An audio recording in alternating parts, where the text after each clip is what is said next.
ভিক্ষুক রাস্তা দিয়া যায় আর জমিদারের পুত্রবধূও যায়। একজন সামনের থেকে আসতেছে, একজন সামনের দিকে যাইতেছে। দুইজনের ক্রসিং এর সময় ভিক্ষুকের গায়ের কাদা জমিদারের পুত্রবধূর গায়ে লেগে গেছে। সে দুনিয়া আন্ধার করে ফেলছে, স্বামীকে ডাইকা নিয়ে আসছে, বলছে ভিক্ষুক আমার কাপড় নষ্ট করে দিছে। সে শুধু ভিক্ষুক ছিল না, বৃদ্ধ ছিল। বৃদ্ধ ছিল না শুধু, জীর্ণ ছিল, শীর্ণ ছিল। শরীরে কাপড় ছিল না, ফাটা চিরা কাপড় ছিল। পায়ে জুতা ছিল না, পেটে ভাত ছিল না।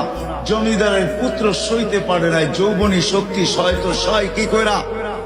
তার স্ত্রীর গায়ে ভিক্ষুকের কাদা, বস সমগ্র শক্তিকে হাতে জমা করা, একত্র করা বৃদ্ধের গালে বসায়। বৃদ্ধ কিচ্ছু বলে নাই, শুধু উপরের দিকে তাকায় দুই তিনটা শব্দ উচ্চারণ করছেন।